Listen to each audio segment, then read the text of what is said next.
Very warm welcome, students. Today we are going to discuss in the second session of the discussion of our new DGCA RTR exam. Now everything is very certain, and we know that everything is very clear for us.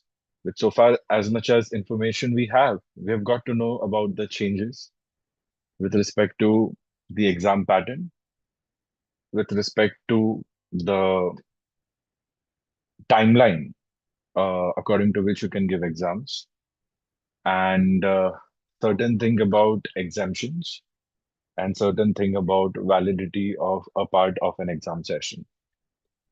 So it is very interesting to see that the comparison between the new RTR exam and the old RTR exam, if we go to do the comparison, it is different as in North Pole and South Pole apart, and it is also similar. And how it is?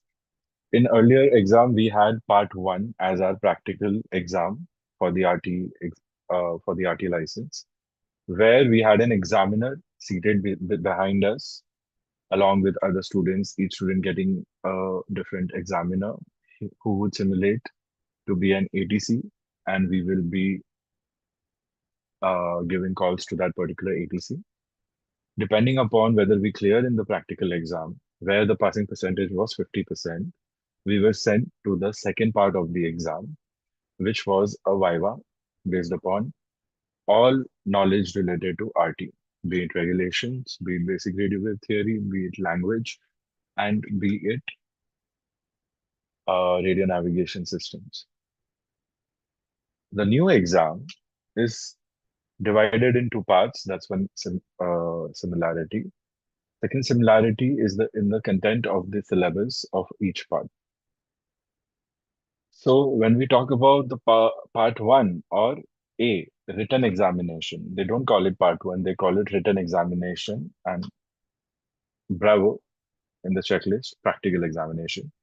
So the written examination, as we know from session first, which we had, the written examination will be of 50 MCQs, multiple choice questions, and passing percentage would be 70. It means you'll have to at least score 35 correct questions and answers, which will give you a percentage of 70. So the questions that you will get in part one written exam, the syllabus of that particular written exam is going to be discussed today. And from next session onwards, you will start getting information about particulars from that syllabus, things that you have not studied in your core learning of RT. We will target those areas first so that students who have already studied the whole of RT and taken the whole course can fill in the gaps in their knowledge for certain topics that they have not studied so far. So it is recommended, students, please complete your lectures. And for part two, it is very important that you do correction. For written exam, it is very important that you do the part two lectures of the course, wherein they are from lecture 15 to lecture 22. And then there are so many books that I have uploaded on our RTR Google Drive online digital library. From there, you read. You will get almost everything that could be asked in one line, two liner, three liner paras. So if you have done that course or you're in between that course, use your free time to finish those lectures so that you can accumulate more. And that way you will be done with almost everything because the syllabus is same. But today we are going to specifically discuss what is going to be there in our written examination. And then, of course, there will be a segment in this series to discuss syllabus for practical exam for the new session. Another similarity, students, is what the practical exam is all about. In earlier RT exam, the practical exam, as we call it, had a passing percent of 50. So here also we have passing percent of 50. and it will be mostly based upon the RT language that we learned in the first part of the training course. How to speak, how to understand the language, what are the general communication requirements of readback and acknowledgement, and we have to speak about situations spread across all segments of flight: ground movements, takeoff, climb, cruise, descent, approach, finals, ground movements again. And then we have to also be aware of scenarios related to en route diversions, certain emergencies, distress and urgency. And we also have to give calls on standard procedures of deviations, just like we have studied for the old pattern, we have to do in the practical exam. So the syllabus I'm going to give you, I'm going to dictate the syllabus, and the syllabus will also be a part of the docket that I'm preparing for you all to go through based upon these lectures. Docket would mean a small set of notes in PDF, which will summarize things the way we need them. So, as usual, I'll start with certain questions. I want you all to post your questions on Zoom chat right now, or you can send me your questions on WhatsApp, or you can send me your questions on YouTube chat, and I'll give you a couple of minutes to do so. Gather your thoughts. Even students doing the lecture as a part of a recorded lecture anytime. Uh, See, I'm uploading this class so that everybody could benefit. Uh, the experience of a live class at the same time, flexibility of uh, taking information at their own comfort and time flexibility, how I always say. Okay, so let's see if you have any questions. Please put it in the chat box. Anything you'd like to share or discuss, and then we'll just nonstop get started.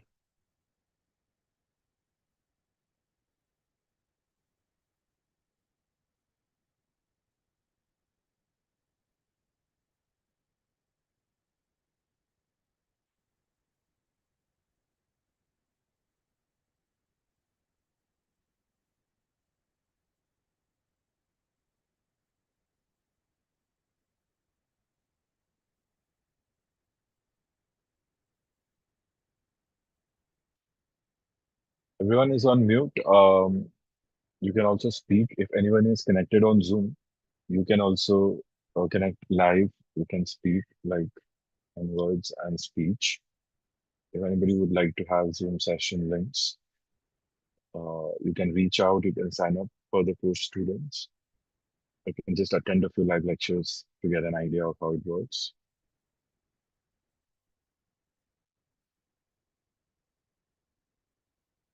Manjunath, you had a question. Please drop it in the Zoom chat box.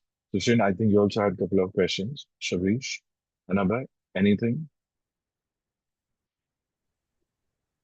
Negative, sir. Victor Tango Alpha Bravo Hotel. Great. So I had a question today from a student who was asking, sir, do I have to learn battery? Will I be asked about battery? And my response would be that definitely. There are two types of batteries in aircraft, AC and DC. So you need to know the voltage power that they supply on all aircrafts. Generally, batteries are of standard power rating and suited to the aircraft needs. We can fit batteries which are certified for aircraft use. Lithium ion and nickel cadmium batteries used to be the most sought after batteries. So we need to know what are the materials and how does the current flow from the two electrodes, or how is the voltage regulated with respect to developing the current in the battery, and then how do we charge the battery while the aircraft is on? What is the delivery time on one charge? How much power can it give us? Ampere hour is how we measure battery. So how many amperes per hour? So total how many amperes? So you need to know the relationship between voltage, current, resistance. So that's why they will ask you about VIR also, which will be a part of your syllabus. So the perspective that I would advise you all to have when you're studying would be to not mug up things, but to understand, to gain knowledge about a particular system or a particular procedure or a particular part of the aircraft, equipment, component, and so on. So if you have some uh, experience from the AMA field, or if you have experience from the CPL learning duration that you have had so far, so use all the knowledge that you have, read more upon it, and strengthen that knowledge base because anything can come handy. But yeah, we have a set of syllabus to follow, and if you do important points on all those topics, you're good to go. Now, what will comprise of those important topics? The strategy that I give in class to students, which, if you can recall, you will know students. Uh, the strategy is to uh, break down each component into standard parts and remember one-liners for those standard parts. Like if you're talking about a system, ILS, then you break down ILS into standard parts. What are those standard parts? The first part would be the abbreviation of ILS. Second part would be perform an abbreviation. Second part would be its purpose. Third part would be principle. Fourth part would be equipment on board the aircraft and on ground. Then the next part would be frequencies used, modulations used, polarization used. And then the next part would be the working segments. So we explain the whole material, three segments. This is the purpose of the glide slope. This is the purpose of the localizer. This is the purpose of the marker beacon. They all operate on different frequencies, their own certain principles, own certain purposes. And then you talk about certain errors, pick up a few errors to discuss from the book. And then if there's anything else, you can talk about that. Certain formulas used for range and all based upon the frequencies used in your system. So these are the standard points. If you know that you need to understand all these standard points for each topic, then it becomes easy to recall, easy to remember, and obviously your knowledge base reaches to a level of a big textbook. So the quickest way to study would be like this. You can make a skeleton of all these. You can make a form like of a thing on a page. Just write down these standard points, leave some blank lines, and just fill in material when you start reading. So when you study about ILS and when you're reading notes, just fill in these pointers, and then you'll have one page to memorize for each uh, system, which otherwise would have 30 pages, 40 pages in the textbook. Well, you have a question, please ask. Sir, I think in aircraft there are two batteries, and the volt of battery is 27 volt DC, and there are two types of current in the aircraft, AC and DC. Sir, AC is 115 volt that are produced by the generator which are fitted on the aircraft, I think, sir. Hmm, good points. 27 या 28 volts DC. उस पे clarification लेना है book से. It could be 28 volts. So, yes, sir. And good points. Yes.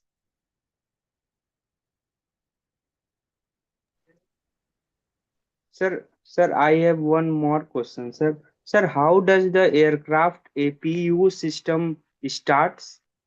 It is start done by the GPU ground power unit, or control in the cockpit any button, sir, and start with any button with in installed in the cockpit. Sir, how does the Definitely. start, sir? Uh, Ground power unit, GPU supplies power to the aircraft when we are not operating any of the aircraft power. So we are not even using the APU of the aircraft, but we can use GPU for maintenance and cleaning purposes. We will only use APU in the aircraft if it is a part of the checklist of the aircraft starting procedures, which generally is for many aircrafts. So the APU can be started by certain switches. Of course, there's a switch for everything, not just the switch, but many control features from the cockpit for everything can be controlled from the cockpit, right? So of course there are control panels on which you'll have different kinds of knobs, switches, CBs to operate. And APU will be operated generally by a battery first. So you have a procedure wherein you check the battery power and everything. They're just simple twist switches in most aircrafts where you can start the APU. And once the APU is started, we can take power from APU to drive one engine. And then if that one engine is starting, then we can take drive to the second engine from the first engine. There are times when you can directly start an engine from a battery powered starter motor also. So it depends from configuration to configuration how you will start, but there are starter motors which will start moving a turbine either in the APU or the engine. And because of the movement of the turbine, the jet engine starts functioning on its own. Something that you will learn when you study technical general students. We have a very good course on technical general. Please sign up. Yeah, you will get to learn for that also. So good question. In general, मैंने आपको answer दे दिया है. Please keep that in mind. Students, anything else? So may Think, think, I? think, think, think. Please go ahead. Sir, I want to ask that in direction finding for the written examination, is that accuracy is important? Means the bearing accuracy like class 1, class B. Do we Definitely. have? Yeah, yeah, yeah. Accuracies are important because what kind of ground equipment or what kind of equipment or facility is available for you to navigate maybe en route or for a particular aerodrome, departure or destination, it will be mentioned on the chart the class of that particular station or system or ground aid, and that class would help the pilot understand how much could be the probable or possible deviation from my target, even if I am maintaining course or alignment with that particular ground system. So let's say I have class D, and if say for a particular system, class D is plus minus 10 degrees. So even if let's say I have to follow a QDM of 0900, and I'm following a very good QDM of 0900, I'm just following east and I'm reaching. But still, if that particular VDF ground station will have a class D equipment fitted, then I'll know that if I'm going 0900, I could very well be at 080 or I could very well be at 100. My deviation range will increase to 20 degrees, and I have to be more careful while uh, targeting to reach that particular QDM if that is my destination or on-road navigation aid.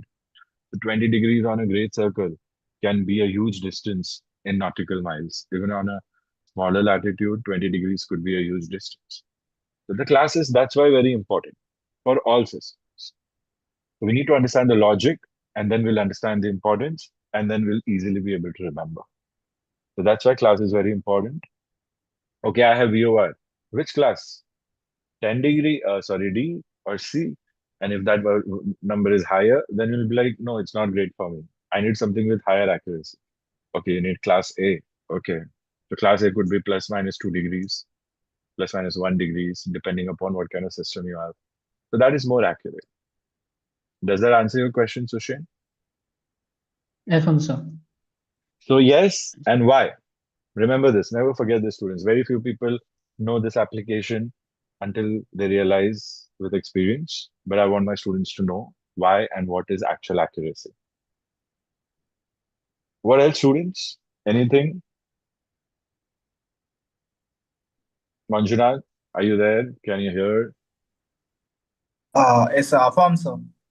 Are you able to understand what is said? It's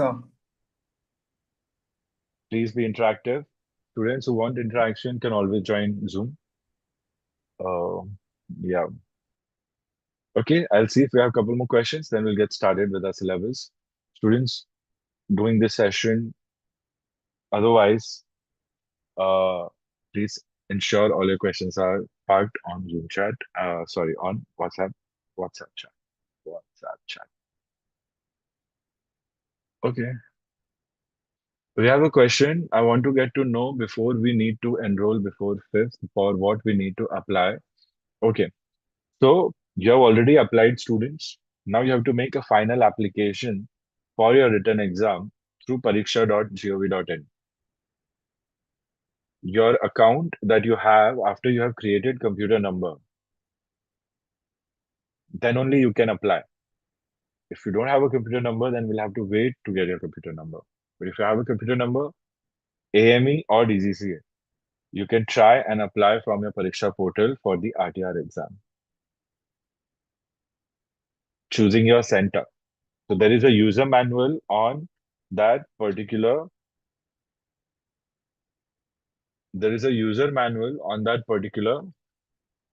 uh, segment for RTR exam application on Pariksha website. So students, okay, so that's what you have to do as the last step for this particular session of the first new DGCA RTR exam. Does that make you understand what you're asking, Chan? Affirm, sir. And the exam notice that you have, please give it a read. Everything is mentioned there. It's a just 2-page document. And if you have any confusion, just share a screenshot of that particular part with me, and I'll clarify your doubt. But make sure you have done your due diligence. Sir. Everyone, this is for everyone. Every question is going to help everyone. All right. So students, something going wrong with my whiteboard, but yeah, I'm going to dictate and information will come to you in the docket too. Just getting ready. I'll still try to do it. In the meanwhile, I'll start talking about the syllabus. So make sure you make a note of it right now, or you can just make quick notes and then maybe you can transcribe the lecture.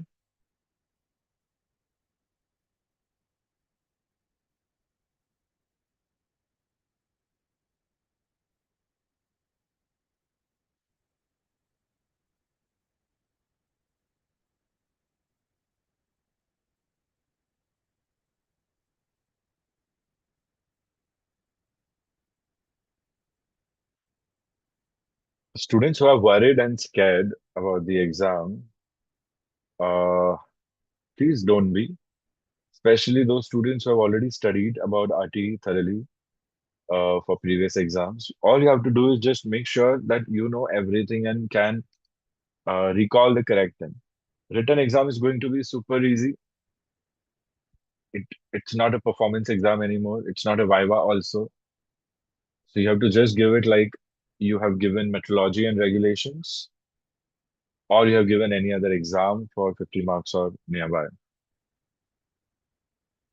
You can understand the syllabus more or so related, half with regulations, and more than half, I would say, with navigation for CPL. In navigation for CPL, the major syllabus from RTR is extracted from radio navigation, basic and systems. And from regulations, it's navigation procedures, um, radio regulations of RTR, the new one that is issued, and manual of radio telephony, Doc 90432, which is the whole language, as well as rules of the air. Anything to do with safety of the aircraft, actually. So you'll have to read everything. And we have covered everything. I've covered everything uh, from lecture 1.5 to lecture 2 for you to start studying anytime, students. They are recorded lectures with a feel of a live class. And over and above, you have notes. You're already sitting on things, and I'm also teaching there in those classes, right? So remember that. And what we learned from lecture 1 to lecture 14 uh, is all about what you'll do in part 2 also. And information and questions will come from in part 1 also, that is the written exam. So पूरा पढ़ना है हमें. आपने अगर पूरे 22 lecture कर रखे हैं, उसको सिर्फ रिवाइज करना. You just have to revise if you have done the whole 22 lectures. And तुम कहीं और से भी पढ़ सकते हैं. आप लोग को syllabus मिल जाएगा, then you can recall your earlier training also, other students.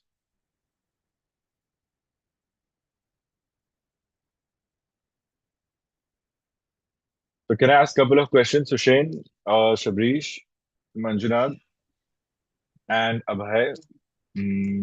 Close your books. Don't see your notes. Can you tell me uh, what is the meaning of RTR as per the new CAR of RT? Radio telephone operator certificate and in the bracket restricted certificate and license. The most accurate answer would be RTR means radio telephone operator restricted. Just the word RTR. Okay. The name of the rules is Radio Telephone Operator Restricted Certificate and License Rules 2025. Okay, good answer, Shabrish. Very good. It is correct. I just made it more specific, but you were right.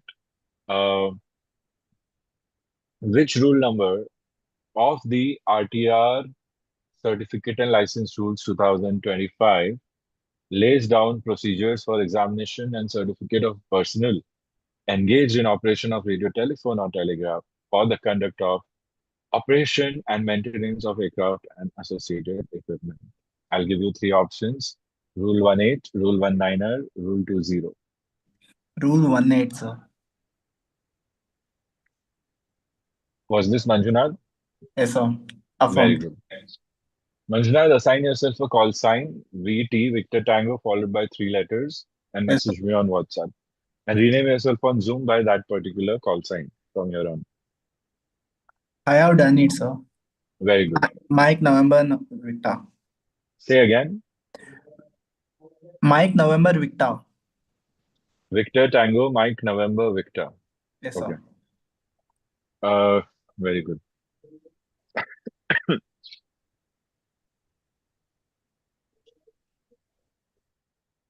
Radio regulations are based on which uh, radio regulations are adopted by what of the following?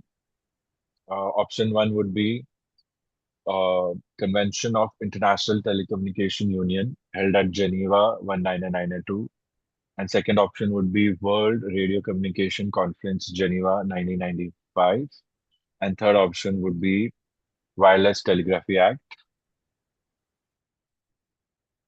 Sir, option B. Sir, option A. Sir, Geneva 1995, option B. Sushain? Mr. Sushain, are you not there? Okay. The answer is the conference, World Radio Communication Conference for Radio Regulations. Okay? ये सब आपको book में और clear मिलेगा, students. But make sure that you remember the right things. Abhay, no worries. Good try. Exemptions for the written exam are mentioned in which rule number? The exemptions for exam are mentioned in sub-rule 4 of rule 8. Which rules? RTR Certificate and License Rules 2005, where RTR stands for, like Shabri said, Radio, Telephone, Restricted Operator. No. Radio, Telephone, Operator, Restricted. So we have to get used to this particular term carefully. Definitely 2 marks can come on this from the regulations part. Exemption to defense guys, Air Force, Indian Navy, Indian Army, Indian Coast Guard is given to whom with experience and evidence provided for how many hours? 500 hours, 1000 hours, 1500 hours.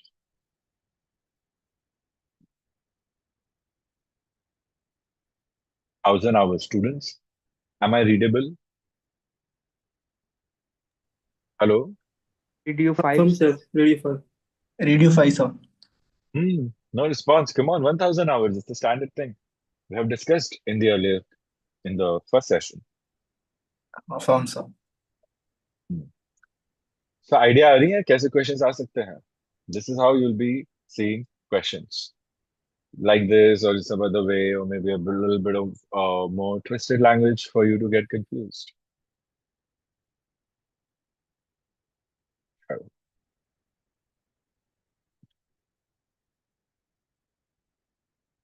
So let's get started with the syllabus. Major information about exemptions and validity and the whole exam procedure is discussed in the earlier session, students.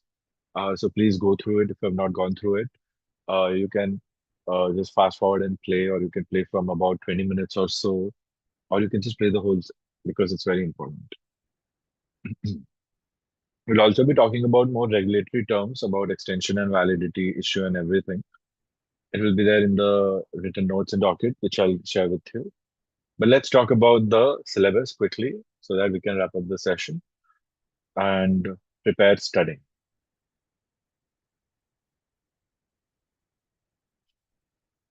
I'll just try the whiteboard. If it works, great. Otherwise, the voice will be the king today, students.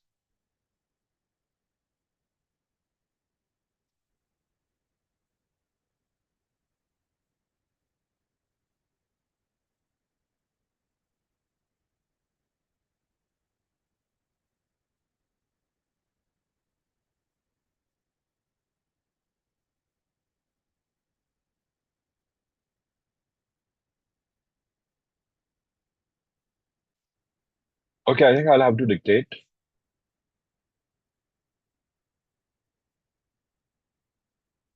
I hope you're ready to make notes, students. Affirm, sir. Affirm, sir.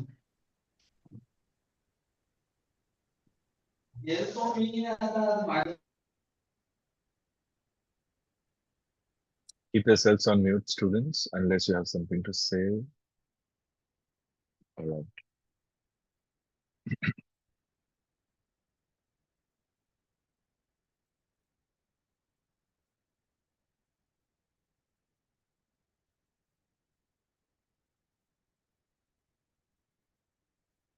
Okay. So I have the meeting summary air companion on. So at least we'll have everything that I've discussed in a very quick format. Anybody who wants it can request it and I'll share it with you.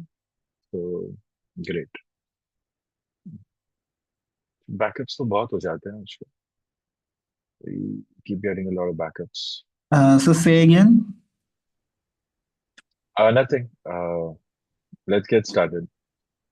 Okay. Nothing. I was just saying that we have an AI companion on Zoom who is recording everything I'm saying, writing everything that I'm saying. So we have that.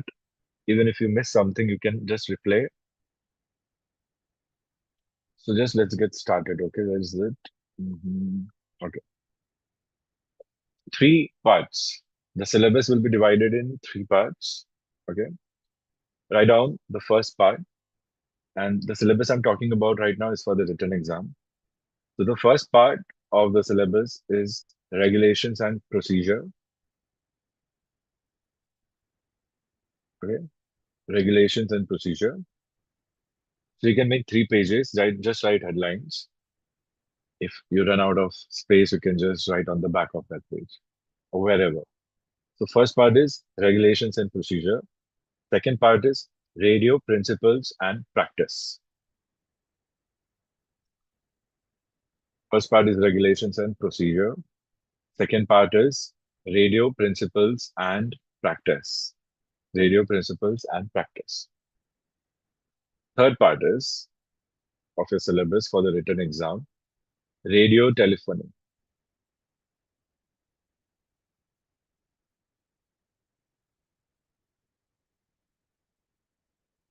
So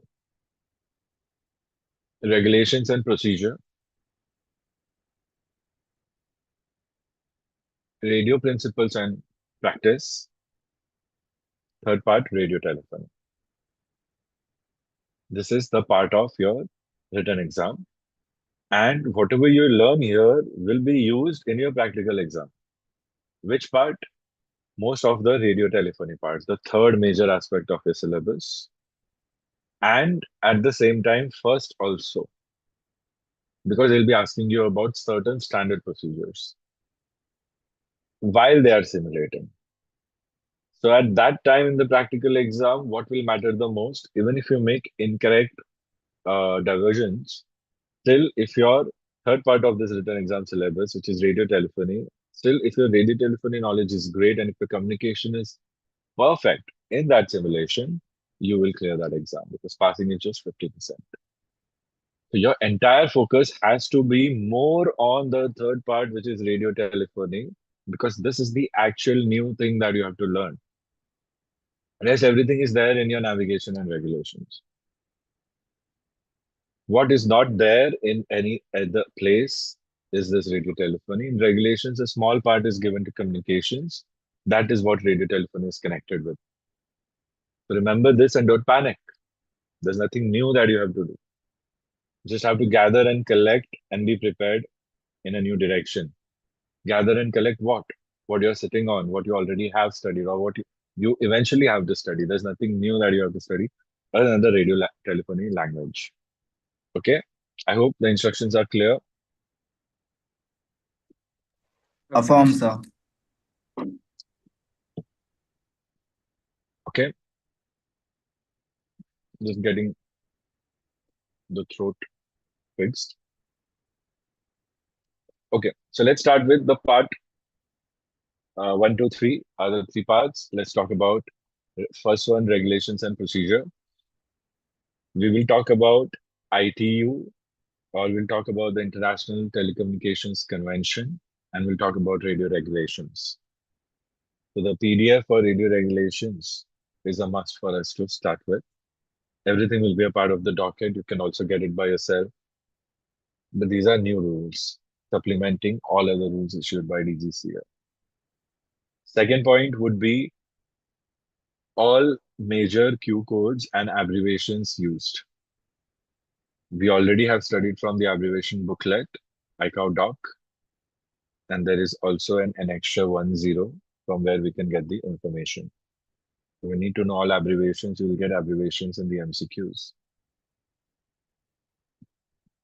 We need to know general radio telephony communication procedures. Procedures related to distress, urgency, and direction finding. So direction finding relates with QDM, QDR. We have to use certain call signs called Homer. And then for distress, we have Mayday, said 3 times, preferably at the start of any call. Urgency, we have Pan Pan, said 3 times. This is what we learn. This is what we learn in the course. This is what we have learned. And this is what we would have learned. So nothing has changed apart from the way the exam is conducted and the authority who's conducting the exam. Then you will have procedures for distress when you are operating over sea, wherein we call it maritime mobile service. So we do have maritime frequencies, a part of worldwide emergency frequencies. Procedures are similar to our distress and urgency procedures. Then how do we read words and figures, and what is the spelling of those words and phrases in radio telephony? A simple word like affirm means yes. So that translation from yes to affirm makes us someone who's an RT knowledgeable person with RT knowledge. Then we also need to know what are the requirements for a person, or what are the licensing requirements for a particular aircraft to be fitted with radio apparatus. So basically, this is where your rules of the your flight rules are connected with. One of the major basic flight rule is that you can fly as per IFR or VFR, provided you have at least one VHF two-way communication system or a radio telephony apparatus working on a VHF frequency two-way. At least one should be on board, only then you can fly as per IFR or VFR. So that is one requirement for which we need radio telephony. Certain more requirements as and how mentioned in CR is what we need to know. Another one is what is the minimum requirement of radio equipment to be carried in the aircraft? Again, the same thing, at least one VHF, or if there's any update, then we'll check. The same can be found in Annexure 6 of ICAO and also on DGCA CR. Then we will also talk about FIR regions in India. What are the main communication and navigation facilities? Actual. So I'm very sorry for this. Actual. That information is also available through DGCA. Okay. And what are the principal frequencies used? What are the actual frequencies used?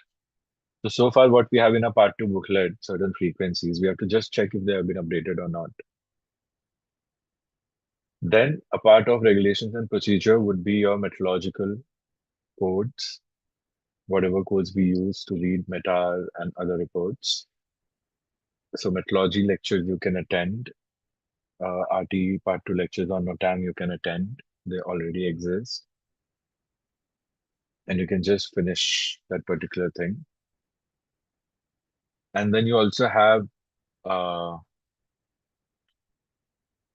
to study what are pre-flight briefing services, what is the usage, because they are mostly communicated via radio telephony. That's why. Just like ATIS and DATIS that we have, that is a part of this. Then the last thing, a part of regulations and procedure, which is the first part of the syllabus for written exam for the new DGCA exam. That is, you need to know notices, or you need to know about NOTAMs, types of NOTAMs and how to decode a NOTAM, which is called notices to airmen. Remember, NOTAMs are issued by civil aviation authorities. In India, we need to know who issues the major NOTAM. And we have covered it also. You can also cover it definitely. Everything is a part of what we have studied. I'm just saying that all this we already have covered. You can just do those lectures and finish. Now let's come back to the second part. Second part of the syllabus for written exam would be radio principles and practice. Very simple, very short and sweet. I know this is where generically you would be thinking, oh my God, there would be a lot. But definitely there is not. There are only a few things that you have to do. And if you do, you're good for life.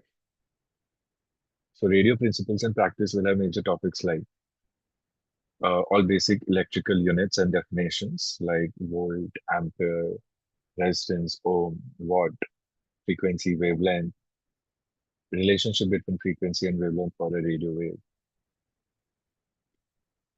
Then comes basic radio wave theory. What is the structure of the basic radio wave? Polarization, types of polarization. And then you talk about how radio frequencies are categorized. So you need to know the frequency segmentation, HF, VHF, UHF, SHF, what are the ranges? What are the applications? There's a very nice table that we study with. And then we need to know how they propagate. The propagation of radio waves. HF can travel through surface wave and sky waves. And VHF can travel through direct waves, space waves, line of sight waves. All are mostly the same principle. The range for HF and VHF is something, the formula for something that you need to remember. 2 into square root of power in watts over land for HF and 3 into square root of power in watts over C for HF. VHF 1.25 or 1.23 into square root of transmitter height in feet plus receiver height in feet. So whatever aircraft altitude you will be given, that could be transmitter height. Receiver height will be given to you in the question. Just make mental calculations. You might not be allowed a calculator for calculations. So frequency related voltage, current, resistance, and frequency wavelength relationship sums. Please practice 10-15 sums so that you know how to get answers quickly for any sum. And for range also, learn how to find square root and how to find complicated calculation of VHF range, where you have VHF range in nautical miles. 1.25 into square root of a sum of transmitter and receiver height. I'm just trying to make it easy. If you practice these, you'll be able to just solve any question given to you in the written exam and come up with the correct option. You won't have to guess or do guesswork. Then when we're talking about propagation of radio frequencies, know that you need to talk about change in frequencies during day and night.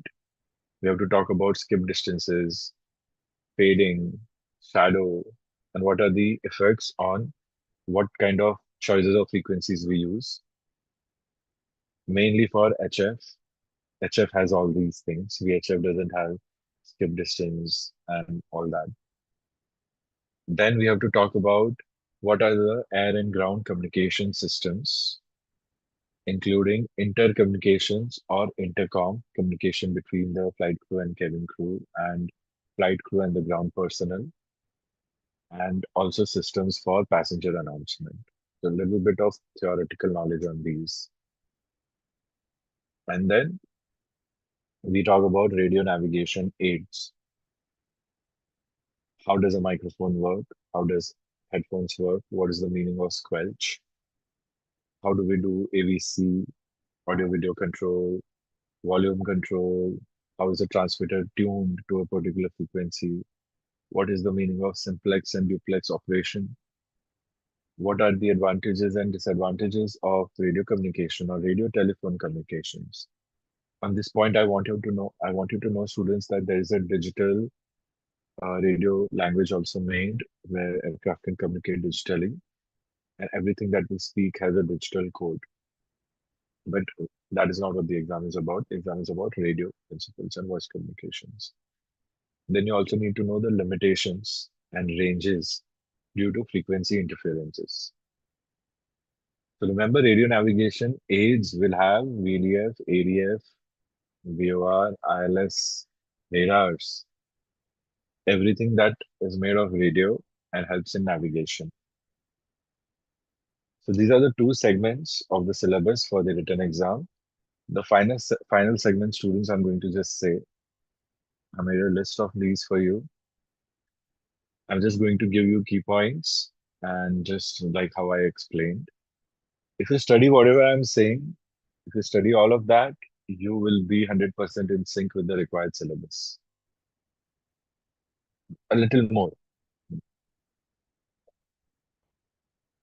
So I'm going to start with the third part.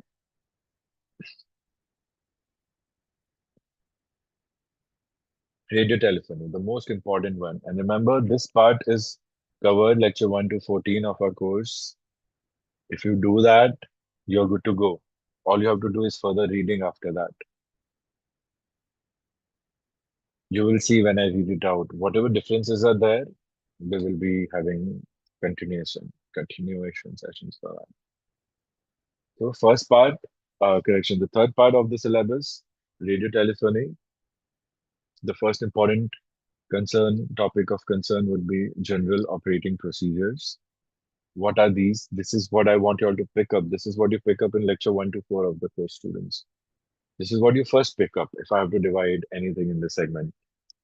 Transmitting technique, transmission of letters, transmission of numbers, transmission of time, standard words and phrases, call signs for all aeronautical stations, aircraft call signs, communications. How do we establish and continue communications with a new station, new aircraft, new ATC? How do we transfer communications? And how are clearances issued? What are the requirements for readback? And what are test procedures?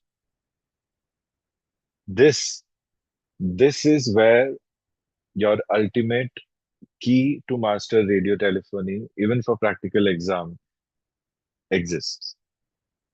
The first thing that you have to master is this when you study RT.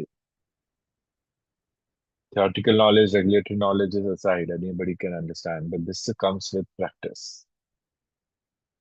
And even with recorded lectures, you will be able to practice if you just go through them. And if you follow every advice that I'm giving the students, it's very easy. Then we talk about general phraseology. Very important. It is like ABCD of English language. What is general phraseology? It explains what role all phraseology and the language that we learn in radio telephony language will mean. What are the different levels of instruction? Okay. What are the different instructions when we get for changing of flight levels? How do we report changing of flight levels? How do we do position reports? How do we talk about flight plans? How do we fill flight plans? flight plan is covered in lecture 4, students, if you remember 3 and 4. Then we talk about the aerodrome. Aerodrome control. Aerodrome control generally means ground movements and departure and arrival related information. So we need to know what is the departure information. What is departure information, as in what is the ATIS or DATIS of the particular aircraft, correction, for the particular aerodrome for aircrafts to focus on before they fly. Then how do we do engine run-ups or engine starting procedures? How do we request for engine startup? How do we request for pushback? What are pushback procedures with respect to RT? Everything I'm discussing right now is not with respect to cockpit control, but it is with respect to RT. Taxi, how to request for taxi after pushback and startup is done, taxi to the runway. How to request for takeoff. How to follow the air traffic circuit, aerodrome traffic circuit. How to speak when we are on finals, and how to speak when we are on landing. Anything to do with 3 segments: ground movements, arrival, and departure. Included in aerodrome control would be go around, things you do after landing, and other essential aerodrome information.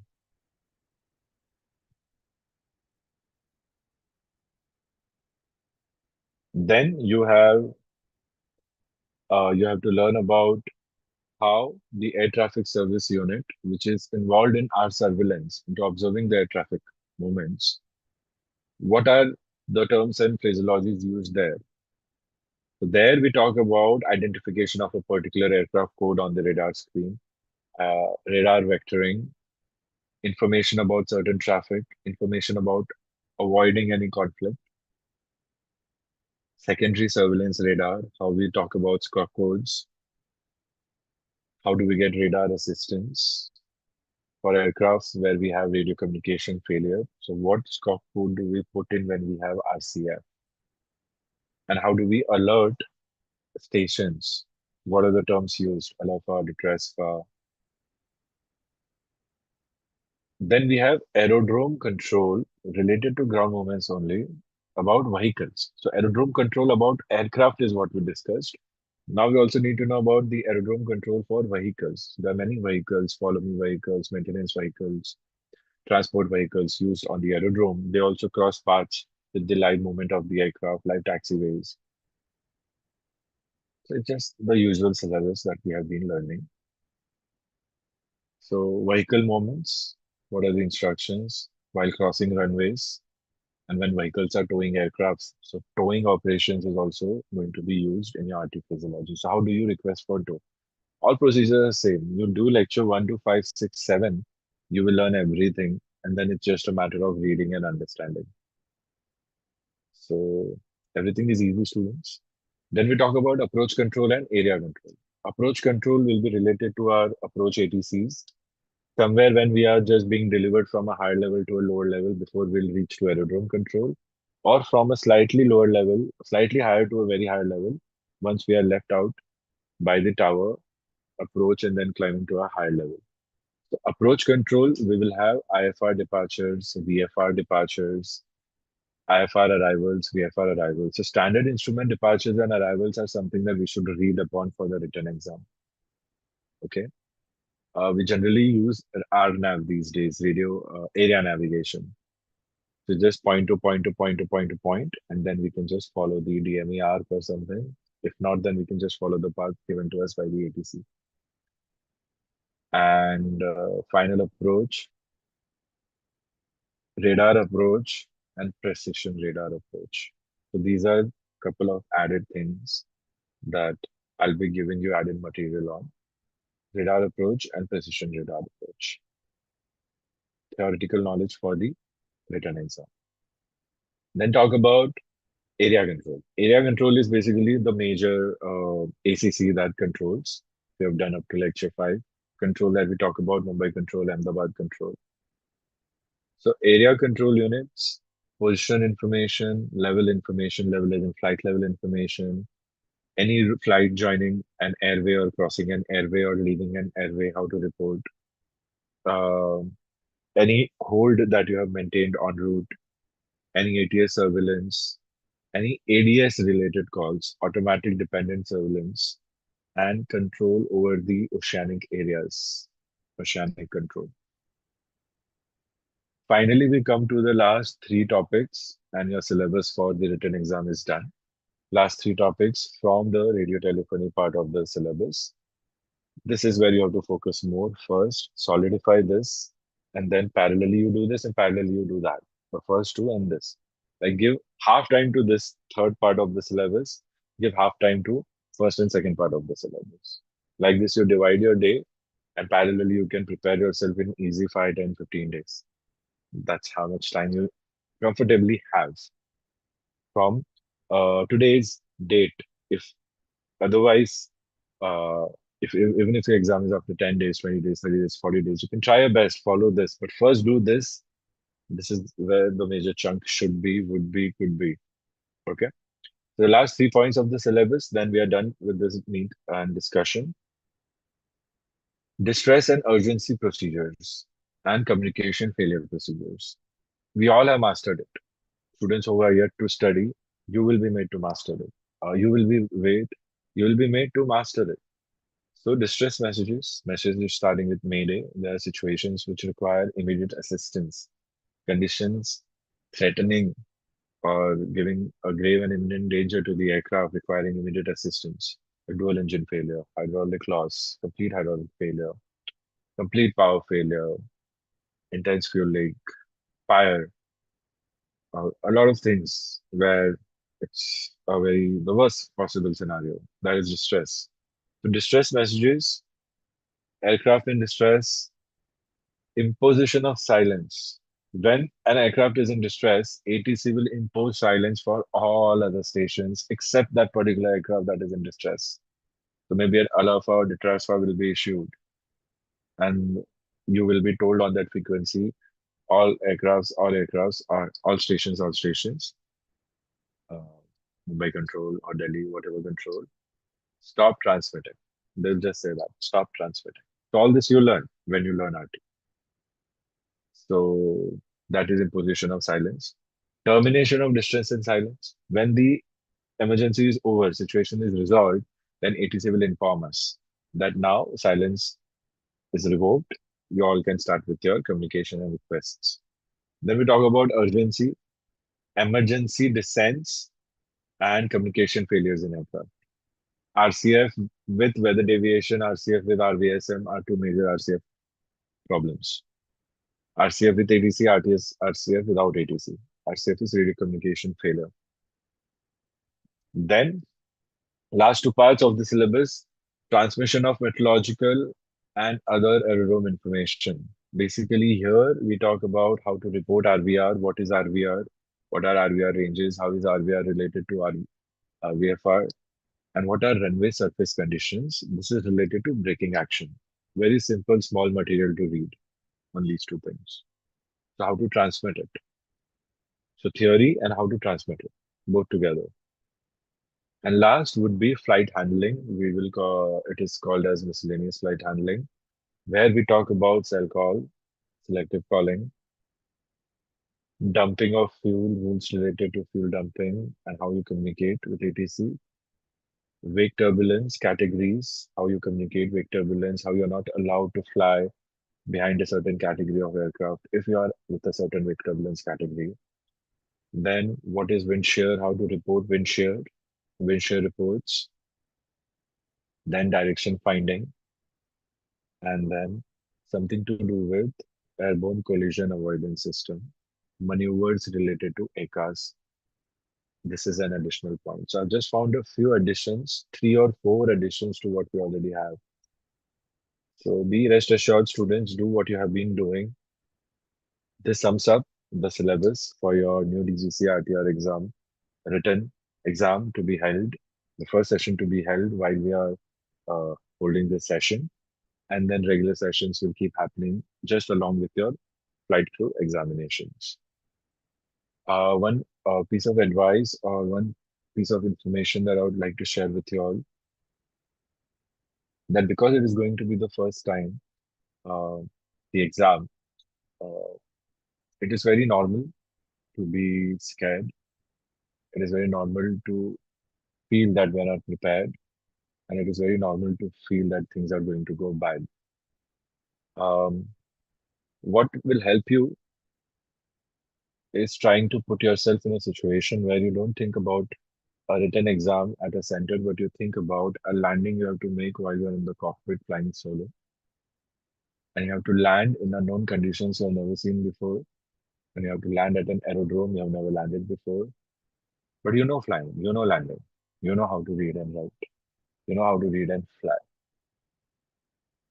So I trust that you will be able to land that aircraft there because you know how to fly. This exam is just going to be like that.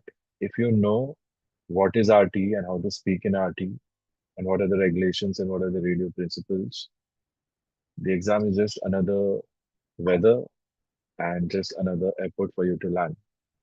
So the skill is in you, how to read the weather outside and how to control the aircraft from inside. And that is not changed. That has not changed. It is the same. It is not changed, okay? So all the best, students, do well. If anything, just reach out and you have the WhatsApp number and anything else, just let me know. I'll give you the schedule for the next class. In the next class, as and when it will be held, I'm not committing for tomorrow for just this part of students, but yeah, for everyone else, the next session onwards, you will be getting topics picked up from the syllabus and thought upon. First priority would be given to something that nobody has studied before. If you're already assigned, and then if you need access to more classes, then just let me know and I will get it to you. All right, students, take care, all the best, do well, and forgive if there's any error done from our part. We'll be happy to correct it if you bring it to our notice. Bye, students. Take care. Thank you very much. Thank you, God sir. bless.